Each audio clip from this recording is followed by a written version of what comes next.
The crystalline halls of the Galactic Council gleamed under the light of 3 suns.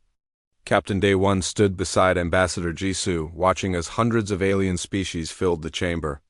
Some floated in gravity bubbles. Others crawled on multiple legs. A few existed as clouds of gas held together by force fields. This was the heart of galactic civilization, and humanity had been part of it for 15 years. 15 years of being treated like children. Jisoo stepped forward to the speaking platform. Her black diplomatic uniform bore the Earth insignia, a blue and green globe that many in this chamber found primitive. She activated her translator and began. Honored Council members, Earth formally requests permission to establish independent defense perimeters around our colony worlds. Recent incidents have shown that our settlements are vulnerable to denied. The word came from Counselor Vrenth, a tall reptilian creature with silver scales. He didn't even let Jisoo finish. The harmonious expansion protocols are clear. No member species may maintain military forces beyond Class 3 designation.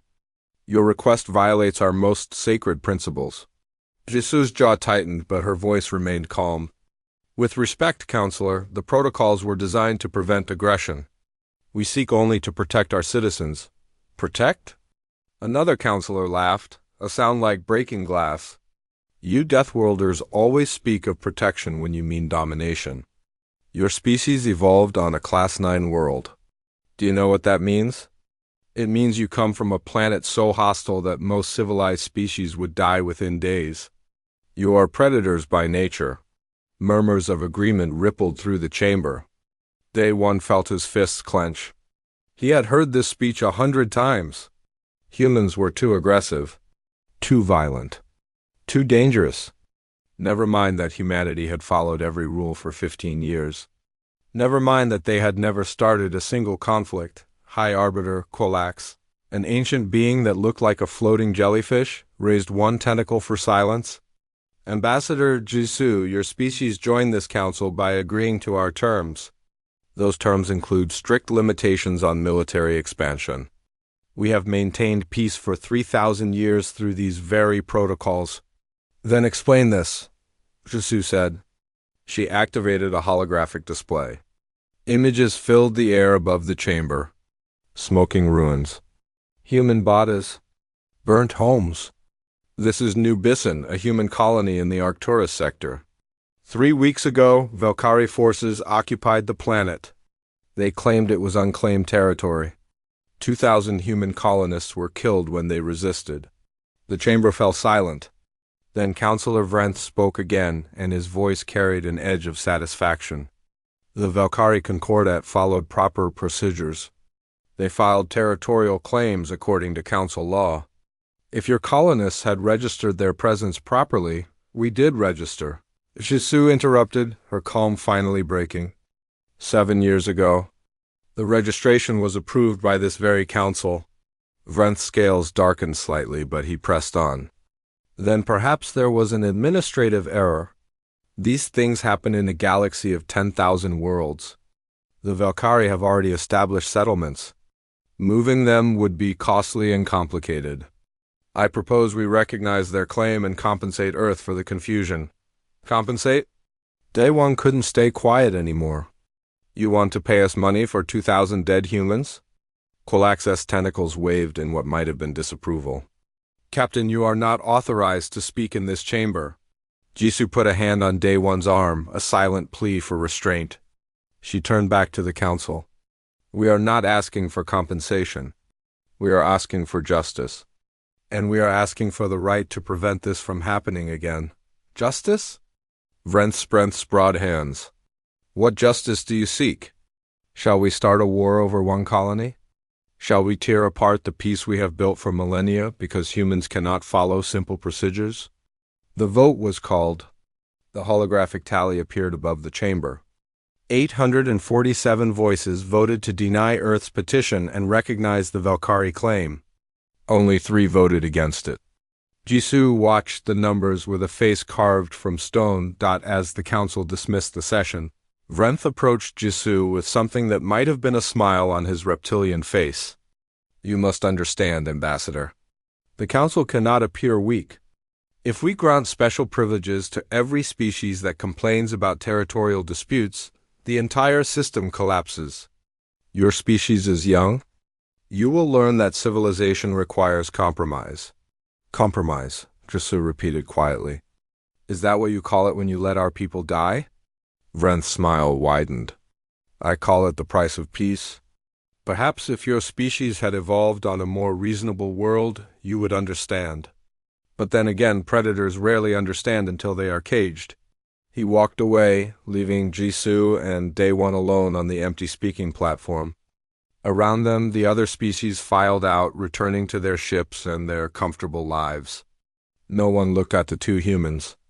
No one cared about their dead colony. Day One's communication device vibrated. He glanced at the encrypted message that had just arrived from Earth Fleet Command. 3 words glowed on the small screen. Protocol Midnight Sun. He looked at Jisoo. She had received the same message. For the first time since the vote, she smiled. It was not a pleasant smile. Captain, she said softly, I believe it's time we stopped asking for permission. Day One nodded. How long until the fleet arrives? 72 hours. The Council wanted us caged. She looked up at the crystalline ceiling, at the 3 suns shining through it. They're about to learn what happens when you cage a predator for too long. They walked out of the chamber together. Behind them, the Council continued its routine business, secure in its ancient power. None of them noticed the 2 humans leaving. None of them saw the looks on their faces. None of them realized that everything was about to change. Admiral Taeyang stood in the command center, buried deep within the Kuiper Belt, beyond the orbit of Neptune. Around him, holographic displays showed 300 massive ships powering up for the first time in 15 years. The Predator fleet was awakening. All systems green across the board, reported his second officer. The dreadnoughts are ready. Strike craft are launching from their bays. We can begin the jump sequence in 30 minutes. Taeyang nodded slowly. 30 minutes until the galaxy saw what humanity had really been building. 30 minutes until the lies ended. When Earth joined the Galactic Council 15 years ago, they had agreed to limit their military. No weapons above Class 3, no aggressive fleet buildup. It was the price of admission to galactic society. And humanity had smiled and agreed and shown the Council exactly what they wanted to see: small patrol boats, defensive satellites, police cutters with weak energy weapons. But out here, in the cold dark beyond Council sensors, humanity had built something else entirely. 300 dreadnoughts, each one massive enough to carry a crew of 5,000. 2,000 heavy cruisers bristling with weapons the Council had banned centuries ago. 10,000 strike fighters that could outrun anything in known space. The Council thought humans were primitive. They thought humans were impulsive and undisciplined. They had never stopped to wonder what a species that survived on a death world might be capable of when given 15 years to prepare. Sir, we're receiving transmission from New Bizin, a communications officer called out. It's Commander Haijin. The hologram shifted. A woman appeared, her face dirty and bruised. Behind her, Taeyang could see the ruins of what had once been a thriving colony. Smoke rose from collapsed buildings. In the distance, Valkyrie patrol craft flew overhead. Admiral, Haijin said, her voice steady despite the destruction around her. The resistance is ready. We have positions on all their military installations. Supply depots, communication towers, landing platforms. Just give us the word. How many did you lose? Taeyang asked quietly. 2,000 in the first attack. Another 300 since then. They execute 10 of us for every act of sabotage. Her jaw tightened. They think we're weak because we haven't fought back. They think we're waiting for the Council to save us. You have 48 hours, Taeyang told her. Keep your people safe until then. When we arrive, I want every Valkyrie position marked. We'll do the rest. Haijin saluted and the transmission ended. Taeyang stared at the empty space where her hologram had been. 2,000 dead. 300 more executed. And the Council had voted to let it happen. Admiral, another officer spoke up. Council monitoring stations are detecting our power signatures. They're sending inquiry messages. Ignore them, Taeyang said. Let them wonder. On the Council station orbiting Varantis Prime, alarms were indeed sounding. Sensors designed to detect unauthorized military activity had suddenly lit up with massive energy readings coming from the Sol system. Dozens of Council officials crowded around display screens, trying to make sense of what they were seeing. This must be a malfunction, one of them insisted. Those readings suggest hundreds of capital ships. The humans don't have that kind of fleet? Councillor Vrenth pushed through the crowd. He studied the displays with narrowed eyes. Contact the human delegation. Demand an explanation. But before anyone could respond, every communication channel in Council space suddenly activated at once. The same message appeared on every screen, every holographic display, every personal communicator across 10,000 worlds. Admiral Taeyang's face filled them all. "This is Admiral Taeyang of the Terran Defense Fleet," he said. His voice was calm, almost conversational. "For 15 years, humanity has followed Council law. We have limited our military. We have submitted to your rules. We have asked Nellesley for protection. And when our people were murdered, you told us it was the price of peace." The hologram behind him shifted, showing the Predator fleet in all its terrible glory. 300 dreadnoughts hung in space, their hulls dark and angular, nothing like the smooth organic shapes their Council preferred. They looked exactly like what they were, weapons built by Predators. "We are done asking Nellesley," Taeyang continued. "All forces occupying human colonies have 24 hours to withdraw. Take your ships. Take your people. Leave everything else. If you are still there when the deadline expires, you will discover what humans are truly capable of." The transmission ended. For a moment, Council space was silent. Then chaos erupted. On New Bisan, General Dexar of the Valkyrie Concordat watched the transmission and laughed. He was a veteran of a dozen territorial acquisitions, and he had never met a species that could actually challenge Valkyrie military might. "Humans and their empty threats," he said to his officers. "They have no stomach for real war. Watch, in 24 hours, they will come begging us to negotiate." To prove his point, he ordered 3 human prisoners brought to the central square. As cameras recorded everything, he personally executed them, one by one. Then he broadcast the footage across all channels. "This is my response to your threats," he said into the camera. "New Bisan is Valkyrie territory now. Come and take it back if you dare." In the Kuiper Belt, Admiral Taeyang watched the execution footage. His face showed nothing, but everyone in the command center could feel the temperature in the room drop. "Cancel the 24-hour deadline," he said quietly. "We leave in 6 hours. And when we get there, no Valkyrie leaves that planet alive." "Sir," his second officer said carefully, "the Council will call that a war crime." Taeyang looked at him. "They executed prisoners on live broadcast. They murdered civilians. They dared us to stop them. So we will," he turned back to the displays. "Prepare the fleet. Full combat loadout.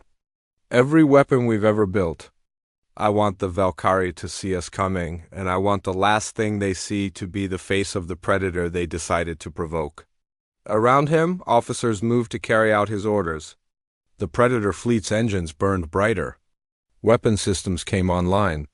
Thousands of ships prepared to do what they were built for. The galaxy was about to learn a lesson it would never forget. The Terran Predator fleet dropped out of faster-than-light travel at the edge of the New Bisan system. 300 dreadnoughts appeared in perfect formation, followed by 2,000 cruisers and 10,000 strike craft. The display was designed to be seen, to be frightening, to send a message. On the surface of New Bisan, Commander Haijin felt her communicator vibrate. One word appeared, "Now." She turned to the 200 resistance fighters gathered in the underground bunker. They had been preparing for this moment for weeks. Every Valkyrie position was mapped. Every weakness documented. Every guard rotation memorized. "All teams execute," she said simply. Across the colony, explosions bloomed.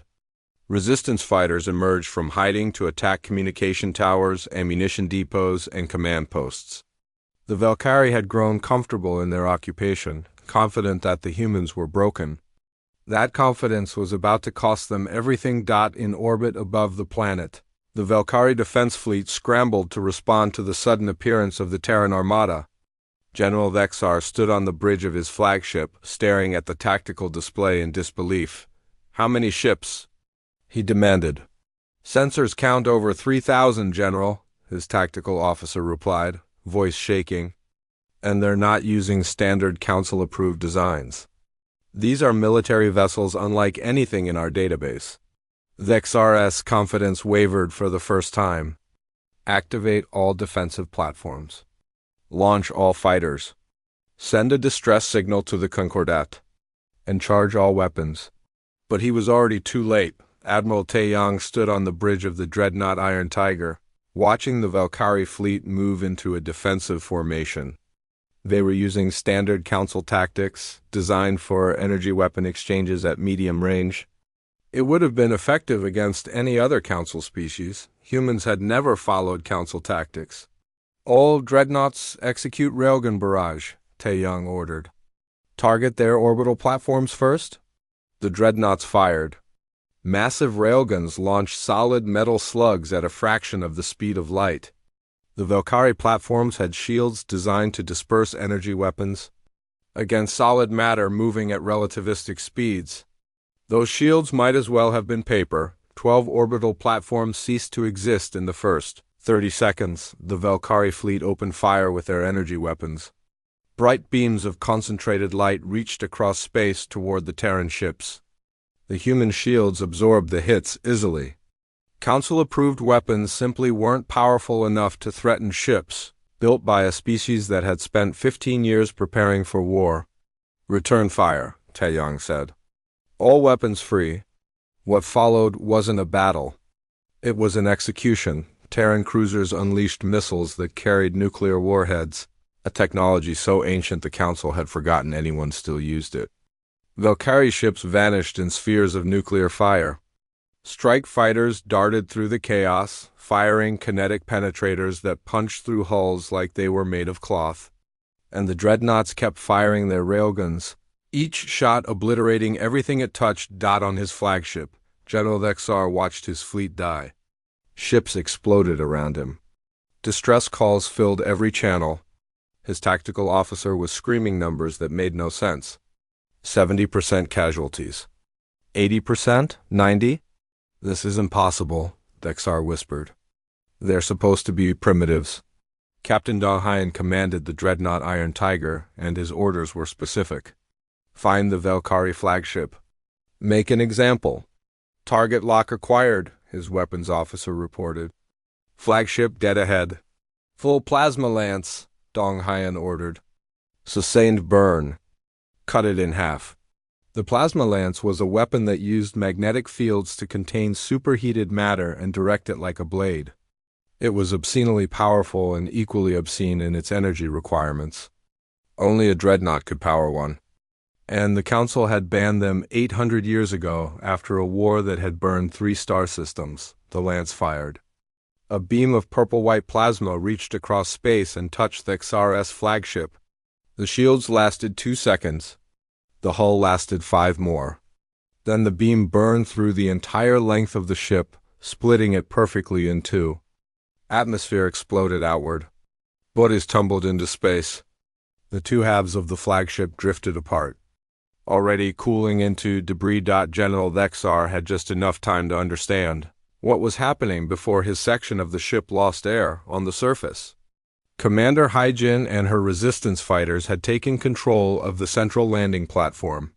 She stood in the open as Valkyrie soldiers who had been torturing humans for weeks now fled in panic, desperately trying to reach their transport ships. "Let them go," she ordered her fighters. "But transmit their locations to the fleet." In orbit, Terran strike craft hunted down every fleeing Valkyrie transport. Most were destroyed. A handful were allowed to escape, their transponders tagged so they could be tracked back to Valkyrie space. The battle lasted 3 hours from start to finish. When it ended, 98% of the Valkyrie occupation force was dead. Their fleet was debris. Their general was a frozen corpse, and New Bizan was free. Admiral Taeyang broadcast from his flagship. This message went to every council member, every species in known space. This is Admiral Taeyang. The liberation of New Bizan is complete. General XR is dead. His fleet is destroyed. His soldiers are dead or captured. He paused. For 15 years, humanity followed your rules. We limited our weapons. We trusted your justice. And when our people were murdered, you voted to allow it. Behind him, footage played. Recordings of Valkyrie atrocities. Humans being executed. Children being separated from parents. Homes being burned. You called us primitives. You called us predators who needed to be caged. You were right about one thing. We are predators. And now the cage is open. The transmission showed a map. 5 more human colonies glowed red on the display. All occupied by Valkyrie forces. To the Valkyrie Concordat, you have 72 hours to withdraw from every human world. For every hour you remain, one of your worlds will suffer the same fate as your fleet here. To the Council, humanity no longer recognizes your authority over our sovereign space. We will defend our people. With or without your approval. The transmission ended. Across the galaxy, species that had dismissed humanity as insignificant primitives suddenly realized they had been very wrong. On New Bizan, Commander Hyjin stood in the central square where the Xar had executed prisoners just days before. Terran Marines had erected a monument. Simple words carved in stone, never again. She touched the stone gently, thinking of the 2,000 who had died before help arrived. Then she looked up at the sky where the Predator fleet still hung in orbit, dark and terrible and beautiful. The Predators were awake now. And they were hungry for justice. The Galactic Council chambers were in chaos. Representatives from 1,000 species shouted over each other. Some demanded immediate action against humanity. Others called for negotiations. A few quietly began calculating whether their own territorial claims might make them the next target. High Arbiter Qualax struggled to maintain order. We must respond to this unprovoked aggression with united strength. The humans have violated every principle we hold sacred. Unprovoked? Ambassador Jisoo stood at the human delegation's platform. Her voice cut through the noise like a blade. 2,000 of my people were murdered. We asked this council for protection. You voted to let it happen. And now you call us the aggressors? Councillor Vrent's scales had darkened to almost black. You have destroyed an entire Valkyrie fleet. Thousands dead. This is not justice. This is vengeance. You're right, Jisoo said coldly. This is vengeance.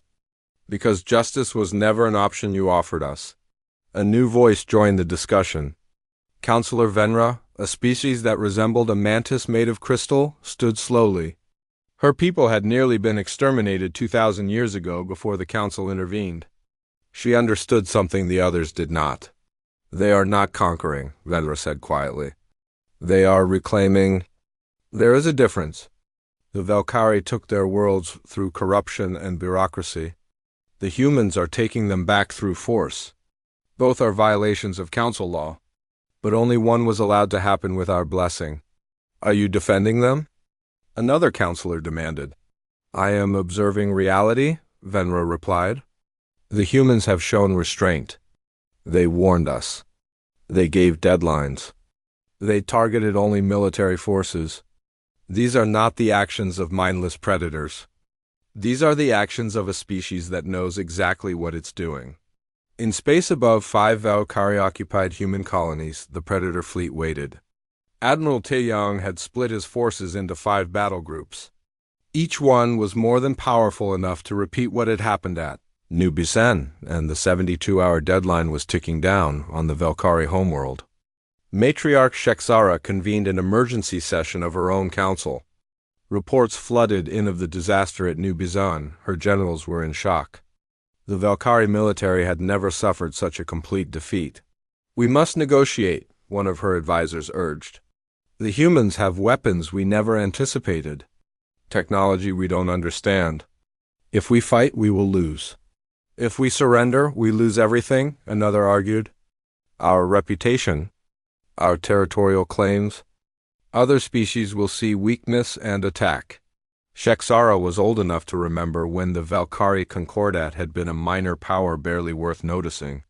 They had built their empire through careful manipulation of council bureaucracy, through bribery and legal maneuvering, through exploiting the loopholes in laws designed to prevent war. Now, those same tactics were useless against a species that simply ignored the council entirely. "Contact the humans," she ordered. "Offer to withdraw from all colonies immediately." But before the message could be sent, the Terran fleet broadcast their own transmission. This time it wasn't Admiral Taeyang. It was Captain Sung Min, a special operations commander whose ship had somehow appeared in orbit above the Valkyrie homeworld without anyone noticing. "Matriarch Shexara," Sung Min said, his face appearing on every screen in the Valkyrie capital. "We know about the bribes. We know which council members you paid to look the other way. We have copies of every transaction, every communication, every piece of evidence showing how you corrupted the very system meant to prevent this." Behind him, documents appeared. Financial records, encrypted messages, video of council members meeting with Valkyrie officials in secret. The evidence was damning and complete. "We are transmitting this information to every member of the council, to every news organization in known space. The galaxy will know what you did. They will know who helped you. And they will know the price of that corruption." The transmission ended. Sung Min's ship vanished back into faster-than-light travel before the Valkyrie could even scramble fighters. The effect on the council was immediate and catastrophic. 12 councilors named in the evidence resigned within hours. 3 more fled council space entirely. The scandal shattered the image of the council as an impartial arbiter of galactic law. Ambassador Jisoo stood before the council once more, but this time the chamber was quieter. Many seats were empty. Others held nervous beings who suddenly realized their own corruption might be exposed next. "Humanity has 3 demands," Jisoo said. "First, the council will recognize the absolute sovereignty of member species over their own territory. No more bureaucratic theft. Second, all species will have the right to maintain defense forces sufficient to protect their people. No more forced disarmament. Third, those who enabled the Valkyrie occupation will face trial for their crimes. And if we refuse?" Vrenth asked, but his voice had lost its earlier confidence. "Then humanity will leave this council," Jisoo replied. "And we will encourage every other species that has been victimized by your corruption to do the same. We will form our own alliance, our own trading bloc, and we will use our military to protect any species that asks for help." She leaned forward. "Tell me, Counselor, how many species do you think will choose to stay in a council that allowed genocide for profit?" Quilak's tentacles drooped. The High Arbiter looked suddenly ancient and tired. "This is not how galactic civilization is supposed to work." "No," Jisoo agreed. "It's supposed to work through justice and mutual protection. But you turned it into a game where the powerful preyed on the weak and called it peace. Humanity is simply playing by the real rules now.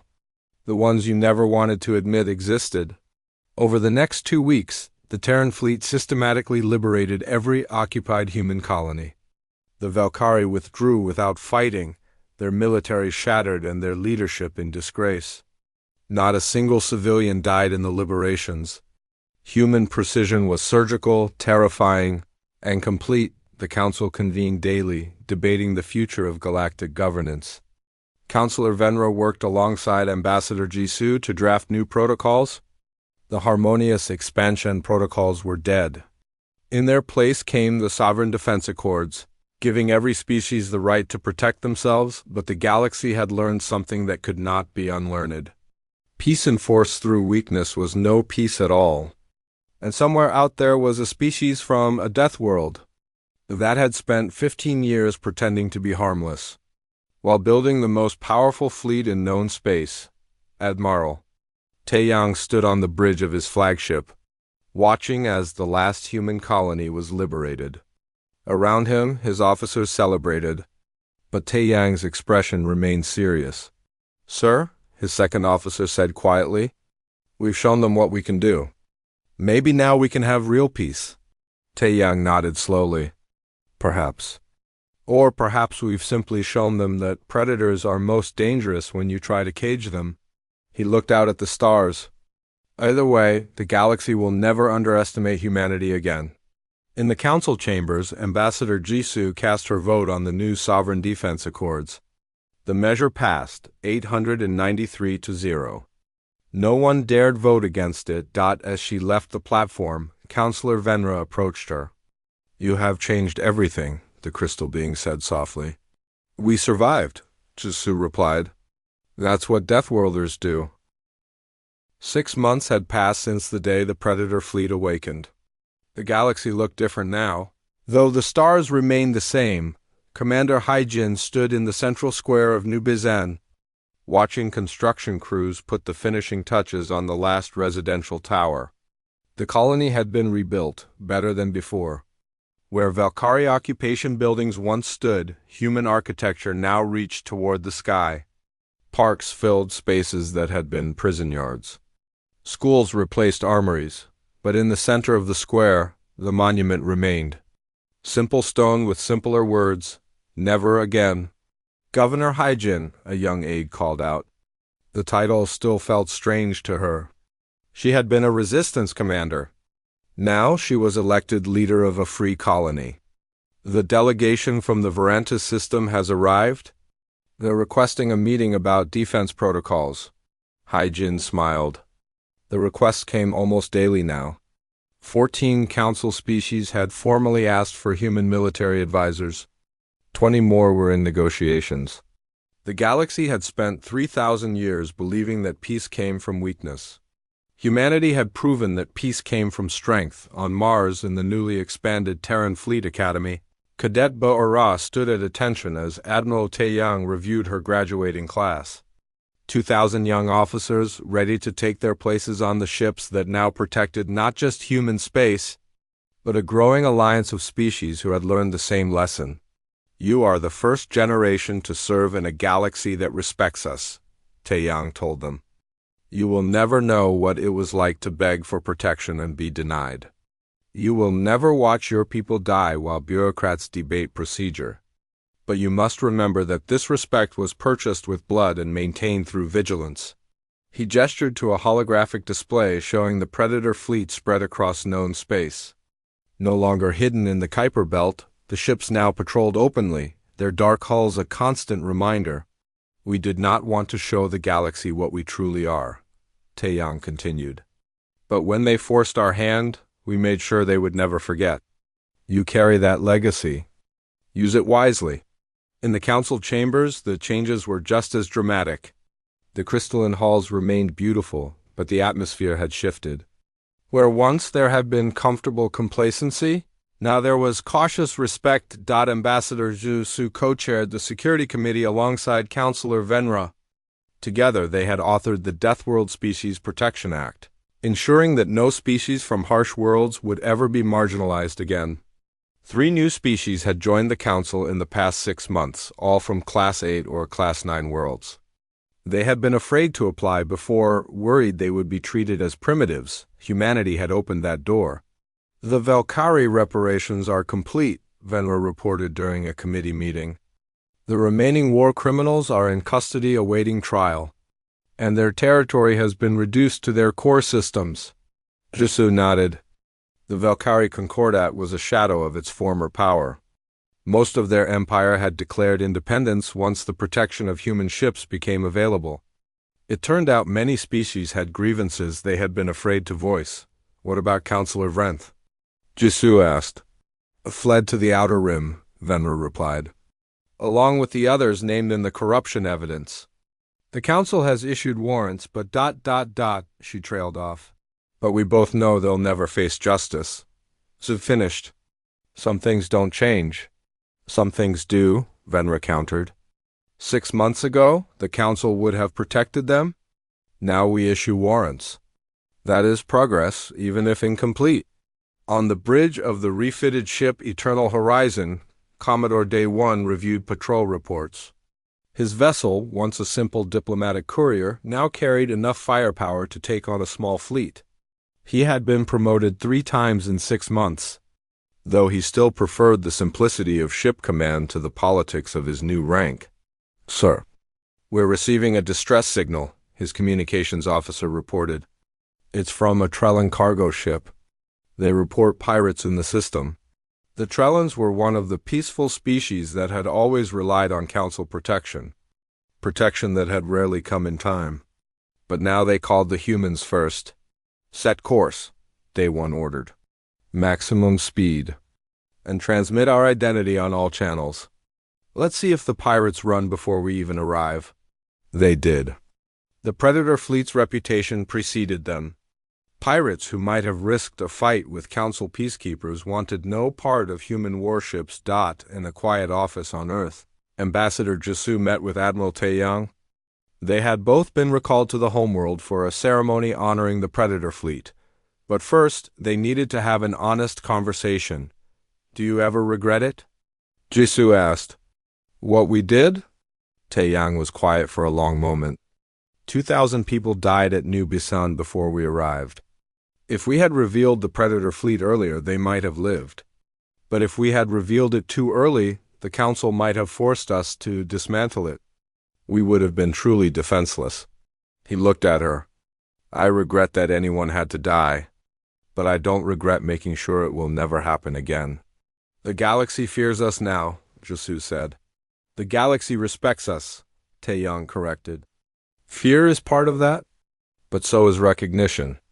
They understand now that humanity will not be victimized. They understand that we protect our own. And they understand that we will extend that protection to anyone who asks for help." He pulled up a holographic star map. Green markers indicated human colonies. Blue markers showed allied species. Yellow markers represented neutral parties. Only a few red markers remained, species still hostile or uncertain. "This is what we built," he said.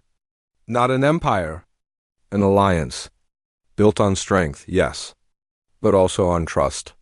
On the promise that never again will the weak be abandoned to the predators." "Ironic," Jisoo observed. "That we predators became the protectors." Taeyang smiled slightly. "Perhaps we always were. Predators protect their pack. We just had to teach the galaxy that they could join the pack." The ceremony was held in the newly constructed Memorial Plaza in Geneva.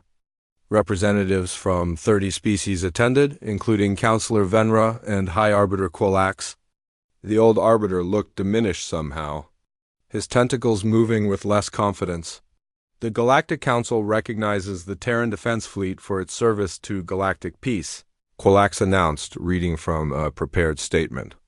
The words were clearly difficult for him, and acknowledges that the Council failed in its duty to protect all its members equally. It wasn't quite an apology, but it was close enough. Admiral Taeyang accepted the recognition on behalf of the fleet. His speech was short. "We are not heroes," he said simply. "We are humans. We did what any species would do when their people were threatened. The only difference is that we had the strength to do it, and the will to use that strength. May the galaxy never forget what happens when you mistake patience for weakness, or diplomacy for cowardice." That night, Commodore Day 1 sat in his quarters on the eternal horizon. Now docked at Mars, he updated his personal log, a habit he had maintained since his first day in the fleet. "The Council saw the day the Predator fleet awakened," he recorded. "They saw what humanity could do when pushed beyond tolerance. Some of them learned. Others simply learned to fear us. Either way, the galaxy has changed." He paused, choosing his next words carefully. "We are not the monsters they thought we were. But we are not the victims they wanted us to be either. We are predators from a death world who decided that survival alone was not enough. We wanted justice. We wanted respect. We wanted to protect not just ourselves, but anyone who couldn't protect themselves." He looked out the viewport at Mars, at Earth hanging blue and green in the distance, at the stars beyond. "Let's hope they never see the day we have to awaken again." The Predator fleet remained on patrol, dark shapes moving through the starlight. A promise and a warning. A shield and a sword. The galaxy had learned its lesson. But humanity would never forget what it cost to teach it.